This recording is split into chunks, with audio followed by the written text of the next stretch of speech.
कभी सोचा है कि हमारे शब्द कितने शक्तिशाली हो सकते हैं?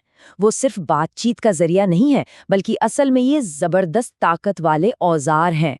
और यही इस पूरी चर्चा का सेंट्रल आइडिया है कि हमारे शब्द एक हथियार की तरह हैं, जिसका इस्तेमाल बहुत सोच समझकर करना चाहिए।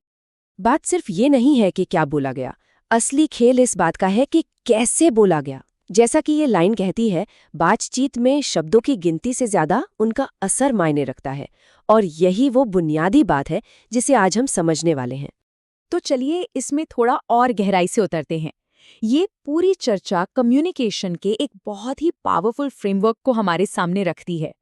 इसे एक ऐसे शस्त्रागार की तरह समझिए जो रिश्ते बना भी सकता है और भविष्य को एक नई दिशा भी दे सकता है। इस फ्रेमवर्क के मुताबिक तरीका ही असरदार ढंग से बोलने की नींव है। बिल्कुल वैसे जैसे किसी डॉक्टर का अपने मरीज से बात करने का तरीका कभी-कभी दवा से भी ज्यादा असर कर जाता है। तो किसी भी टैक्टिक को अपनाने से पहले सबसे जरूरी है सामने वाले को पढ़ना, उन्हें ऑब्जर्व करना, और वो भी बिना एक शब्द कहे। ये आपका पहला कदम है। तो सवाल ये उठता है कि ये पता कैसे चले? हम कैसे जान सकते हैं कि कोई हमारी बात में वाकई इंटरेस्टेड है भी या नहीं? यहीं पर नॉन वर्बल क्यूज यानी बिना बोले दिए जाने वाले संकेत काम आते हैं। कहते हैं ना, शरीर वो सब कुछ कह देता है जो दिमाग में चल रहा होता है। अब ये स्लाइड बड़ी दिलचस्प है। ये कुछ ऐसे फिजिकल साइन बताती है जिनसे पता चलता है कि सामने वाला हमारी बातों में इंटरेस्ट ले भी रहा है या नहीं। जैसे अगर किसी की आंखों की पुतलियां फैली हुई हैं, बॉडी लैंग्वेज खुली हुई है, तो मतलब है कि वो आपकी बात ध्यान से सुन रहा है। ये सामने वाले को समझने का एक बहुत ही प्रैक्टिकल टूल है। तो एक बार जब ऑब्जर्वेशन वाला काम हो गया, तो अब बारी आती है अपने तर्कश में कुछ असरदार तीर शामिल करने की। मतलब वो 3 पावरफुल टैक्टिक्स जो आपकी बात में वजन डालेंगी। तो ये है वो 3 मेन टैक्टिक्स जो एक असरदार टूलकिट का बेस बनाती हैं। हर एक टैक्टिक एक अलग तरह का कनेक्शन बनाने के लिए डिजाइन की गई है। चलिए एक एक करके इन्हें समझते हैं। पहली टैक्टिक है इमोशनल गहराई पैदा करना। मतलब सिर्फ फैक्ट्स और फिगर्स नहीं, बात को पूरे जुनून, हिम्मत और प्यार से कहना, ताकि सुनने वाला उसे सिर्फ कानों से न सुने बल्कि दिल से महसूस करे। दूसरी टैक्टिक थोड़ी अलग है, किसी तीसरे का हवाला देना।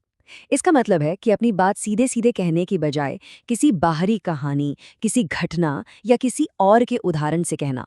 इससे होता क्या है, सामने वाले की ईगो हर्ट नहीं होती और वो डिफेंसिव मोड में नहीं जाता। और इस बात को समझाने के लिए इससे बेहतर उदाहरण क्या हो सकता है कि अगर कोई गाय दवा नहीं लेती तो हम इसे चारे के साथ दे देते हैं।